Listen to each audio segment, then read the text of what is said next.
Hello, so reading ito for collectives, collective love reading, wala tayong specific zodiac sign. Ang importante yung pinaka-reading kung makarelate ka, makaresonate ka, maaaring ang reading na ito ay para sa'yo. Kung hindi, okay lang yon. May mga next reading pa naman tayo. And please do subscribe dun sa iba nating channel. Okay, we do have Earth sign Philippines, Water sign Philippines, Fire sign Philippines, and ano yun, Air sign Philippines. Meron din tayong Virgo Philippines, Libra Philippines, and Madam PTV. Please do check it out. Madam, space P, space pa sa dulo. I-search mo yan sa Facebook kung gusto mo magpabook ng personal reading.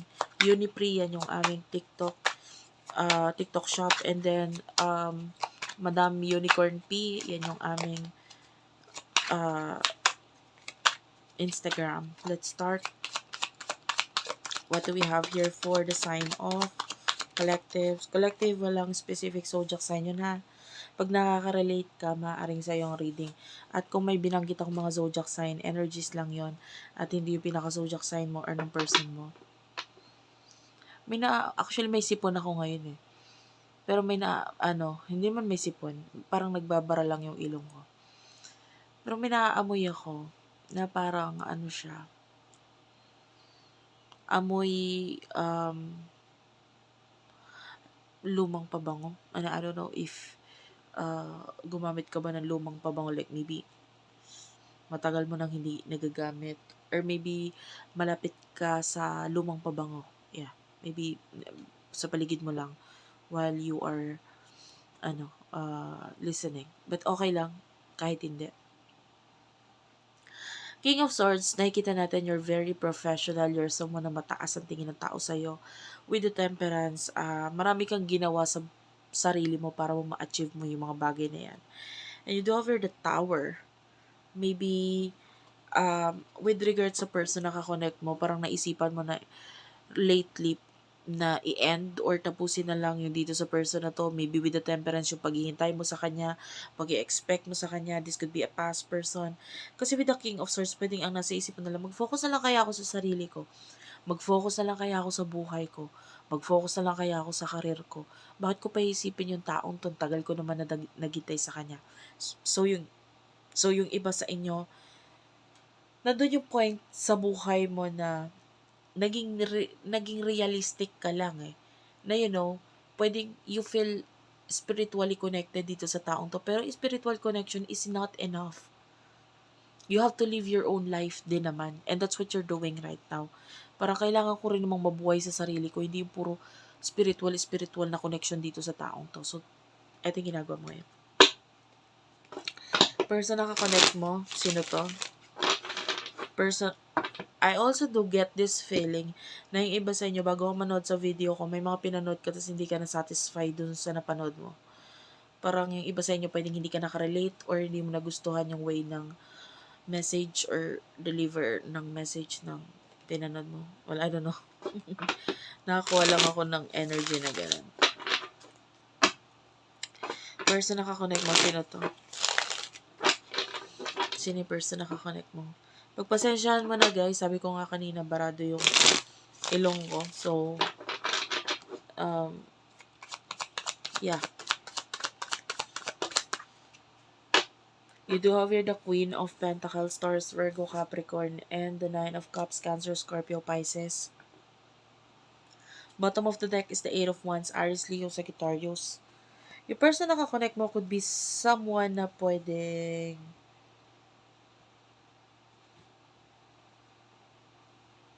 with the Queen of Pentacles, parang pareho kayo nitong person na to. Pwedeng pareho kayo ng level. Marami ang mataas ang tingin sa inyo, mataas ang respeto sa inyo. With the Nine of Cups, this could be a person. I'm seeing a lot of person na gustong kumonect sa'yo, and this is one of them. Parang ganun. Maraming gusto kumonect sa'yo, pero isa ito.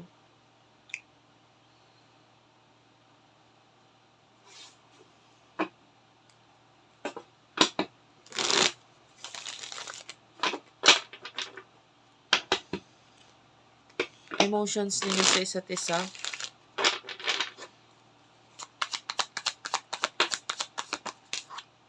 Four of Pentacles, sinatry mong protektahan ng sarili mo, ang puso mo with the Hermit. Yeah.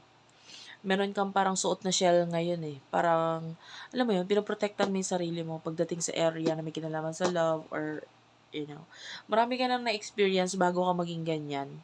Kumbaga ngayon, natutunan mo na lang gamitin yung utak mo kaysa, ang puso mo. Or, pwedeng nakikita mo na ito as kahinaan sa'yo na parang hindi ka pwedeng kumonek sa isang tao basta-basta kasi pag kumonek ka, ikaw lang din naman ang masasaktan. So, parang nagising ka na lang sa katotohanan na bakit ako ganito, na makakaramdam ng basta-basta sa isang tao. Like, yung iba sa inyo pwedeng manhid ka na. Ganun. And yeah, sino ba yung person, yung emotion naman niya for you? Sabi ko nga, pwedeng isa siya sa nag-a-admire or gustong kumonek sa'yo. For collectives, spirit guides, angel guides, for collectives. Thank you. Eight of Swords. This person is stuck. Maybe sa isang sitwasyon. The Queen of Cups, nakakuha tayo ng emotions or pagmamahal mula dito sa person na to. Kailan parang stuck pa siya kasi sa situation.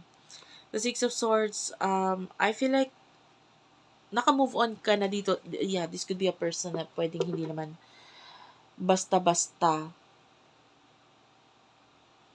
yung naging connection ninyo. Pwedeng naging parte siya ng past mo. And then, naka-move on ka na sa kanya. Kaya nga ngayon, pinoprotektahan mo na lang yung sarili mo. Actually, hindi lang sa kanya, pati sa mga ibang tao pa or ibang person. Kasi, di ba, bakit, the way I say this, hindi mo para i-open ang sarili mo sa iba, yung iba because maybe nasa edad ka na or you're already mature enough para sa ganitong bagay. Of course, ganun talaga pag habang nabubuhay, no, kahit may edad na, kahit anong age pa yan, ang sarap magmahal. Pero ang sarap din naman ng feeling na mamahalin ka pabalik. And the way I see this, hanggat hindi mo na i-experience or hindi mo nakikita sa isang tao na ginagawa sa'yo yun, hindi ka para i-open ang sarili mo sa kanila. Kumbaga parang dapat makitaan mo muna siya ng potential or makitaan mo muna siya ng sabihin niya mismo sa'yo, di ba? Yung emotions na to, bago ka magiging vulnerable sa kanya. Okay, parang ganun ka. In the near future. In the near future sa inyong dalawa. For the sign of collectives, please. Spirit guides, angel guides. Sobrang lamig ngayon.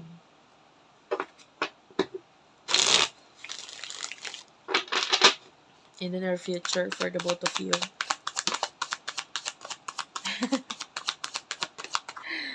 Hindi, nagtataka lang ako yung iba sa inyo. Hindi ko alam bakit ka nandito. No? Kasi this is love reading. Pero parang wala kang pakialam sa love. You do have the Nine of Pentacles, the Eight of Pentacles. This is you in the near future. You're focusing on money. The Eight of Pentacles and the Nine of Pentacles, maybe, I don't know, you are someone in the near future, kahit ngayon pa nga lang nararamdaman ko na yung energy mong ganyan workaholic, the devil is here, so the devil is like addiction So, saan ka addict, saan ka nag-focus dito? Sa career, money, ganyan. Making yourself better.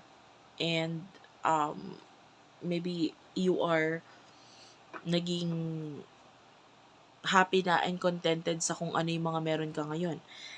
And whatever ended in the past with the Ten of Swords, with the Judgment, parang natutunan mo na lang din tanggapin, lalo na with the Strength card, naging mas malakas at mas magaling ka ngayon through the help of this. Kumbaga, kung ano man yung mga experiences mo in the past, natutunan mo na yung mga lessons na dapat mong matutunan doon and naging mas better ka ng person ngayon. Naging malawak na yung pang-uunawa mo at saka alam mo na kung paano poprotektahan ang sarili mo and pwedeng emotionally ganun nga yun. Kaya nga ngayon, nagiging mas mature ka na lang. Okay? So, in the near future, pagdating sa person mo, Ten of Pentacles, the Judgment, Ten of Swords, and the Seven of Wands. Bottom of the deck is the Ace of Swords, the Page of Swords. Ten of Pentacles, this reading dito sa part na ito has nothing to do with the person. Pero nakikita natin ito regarding sa'yo, money na naman yan. Wow! Gusto ko i-manifest mo 'to, guys. This is really nice kasi nakakita tayo ng pera and hindi naman din kasi love, 'di ba? Sometimes eto na yung point sa buhay mo na parang parang pahinga ka na sa part na 'yan. Nandun ka na sa focus ka na lang sa sarili mo, sa money, sa finances, sa career, ganyan. Yung love, okay, may love ka na na-experience and enough na yung experiences na yun sa buhay mo for now. Kasi parang ang gusto mo namang ma-experience is yung happiness ng mga material na bagay, di ba? The judgment, yan, sabi ko nga marami ka na natutunan sa buhay mo regarding sa mga nag-end sa buhay mo with the Ten of Swords, Seven of Wands. Ayan, you're flushing everything na dapat nang i-flush. Yung makakita ka dyan ng toilet bowl, no? Di ba yung toilet bowl, once you're done, you're gonna flush everything, yung trash na yan. And yun yung nakikita natin. You're flushing everything, no? Na sa buhay mo kasi okay na, parang move on and next chapter na sa buhay mo. Eh, yun yung nakikita natin dito. Yan. Ace of Swords. So, this is new beginning, new ideas. At ito na yung focus mo in the near future para sa'yo. Thank you for watching. I love you all and bye-bye.